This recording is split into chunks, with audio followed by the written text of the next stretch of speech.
YouTube followers. How are you? I hope you guys are doing well. I know it's been a minute. A couple of my subscribers reached out to me and asked me when I was going to do another video. I have been having the worst breakouts ever in life. So, I don't want you guys to see me all like that. So I literally been having breakouts for the past 6 weeks. So anyway, we're all good. This is as good as it's gonna get. So I'm coming back at you with another video. Today's video I'm really excited about. It's specifically about what I wish people would have told me before I became a mom. As a new mom, I received so much unsolicited advice.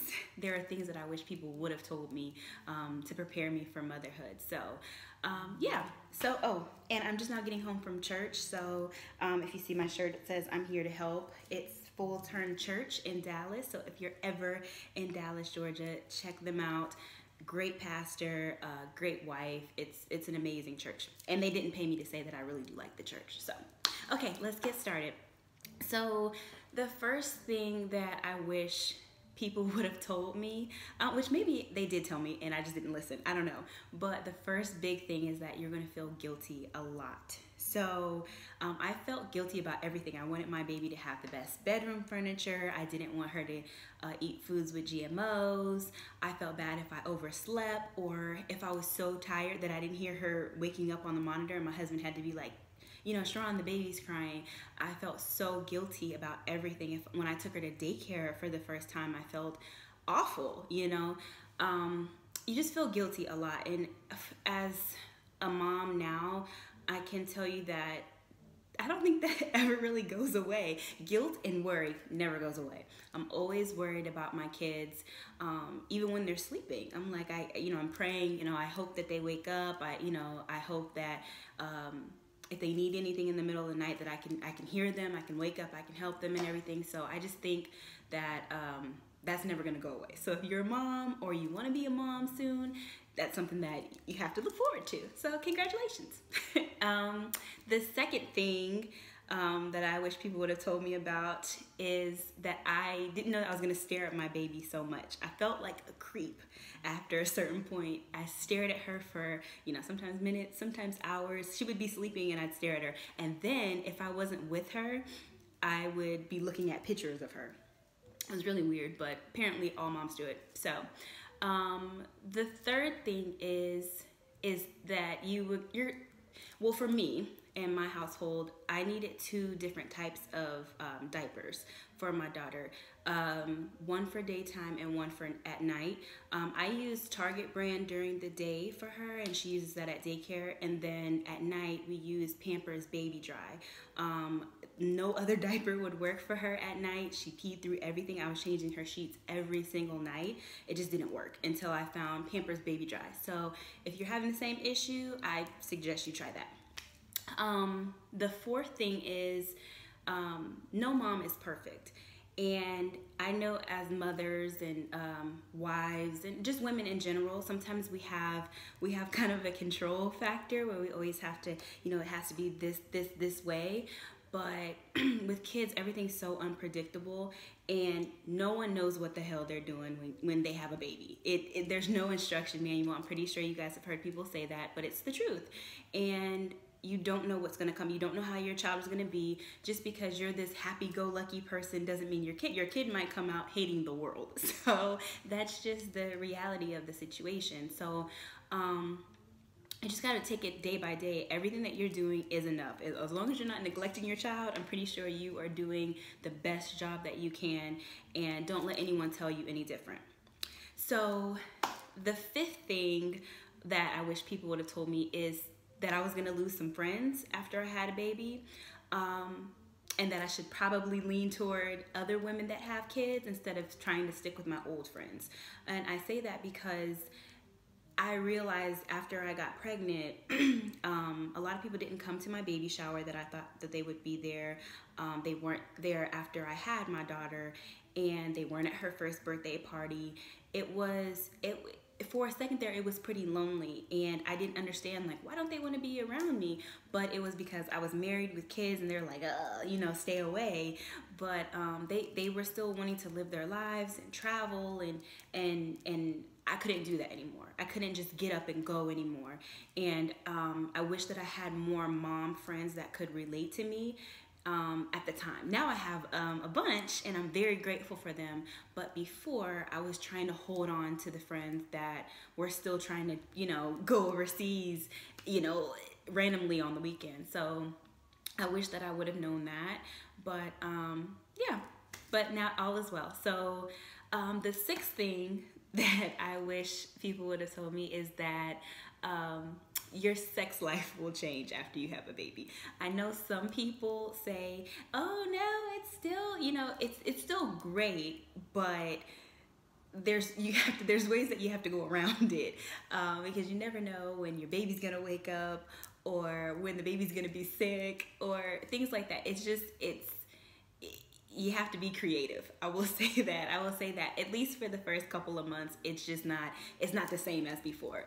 So, but all is well. All is well. People just don't talk about that too much while you're pregnant. They talk about how you won't be able to sleep or things of that nature, but they don't really talk about your life with your husband after a baby. So I wish I would have talked a little bit more about that then. So number 7, people will judge you if you breastfeed and if you don't breastfeed. So I did both. I bottle fed and breastfed. I breastfed semi-exclusively for the first 6 months. And sometimes I went back to work when my baby was 9 weeks old. So sometimes I would be at work pumping and I would be so stressed out that I didn't, you know, produce enough milk for her, that I wouldn't produce enough milk. So I would have to top off with formula or something like that. And it was really discouraging. I remember seeing young ladies around me that had just had babies and they were breastfeeding and their milk was just flowing like a river, and I'm sitting here struggling because I was so stressed out about it, and I wanted to be that perfect mom and I wanted to be just like them, and it wasn't worth my sanity. So after 6 months, I decided to quit. Well, not quit, just move on to something else. I just had to. It was the best thing for her and the best thing for me. But I was really grateful that I was able to give her 6 months of breast milk. And also it was kind of strange being out in public.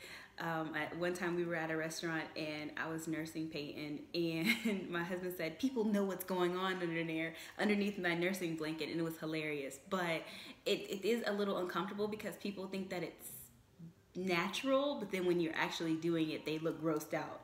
So I will say people are going to judge you regardless. If you give them a bottle, they're going to say, oh, it's so many chemicals, or it's not natural, and breast milk is the best milk. Just feed your baby. Just feed your kid. If your kid is happy and healthy, just it doesn't matter. It doesn't matter. So yeah. So if you want to breastfeed, breastfeed. If you don't. I would say that you'll know pretty early on if it's something for you. It isn't. People say that it's like second nature. It's not. For me, it was like 8th nature. I didn't know what I was doing. It took us a while to kind of like latch and for us to kind of get to know each other. It took us a couple of weeks actually, and there were times where I was done. I had to call my lactation consultant. Yes, get a lactation consultant. I called her so many times just to kind of have her walk me through my emotions and everything, and it turned out okay. 6 months of it, so it was okay. But if you're not comfortable with it, don't do it. Feed your kid. Give them a bottle. They're good. The last thing that I wish people would have told me about is how emotional I was going to be after I had my baby. I guess this goes alongside the guilt and the worry.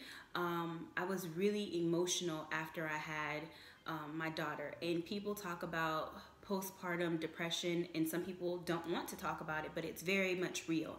I wouldn't say that I actually had postpartum depression, but I was very emotional, especially going back to work so soon after her. She went to daycare, like I said, I think I said 9 weeks or somewhere around there, and I felt extremely emotional, extremely guilty, and I didn't really know what to do with those feelings. So they came out in different ways, and probably not the most healthiest ways, but I wasn't able, until I actually had a breakdown is when I realized like, oh, I'm really unhappy, or I'm really scared, or I had so many things that crossed my mind. So I will say that if you feel overwhelmed after having a baby, to talk to someone.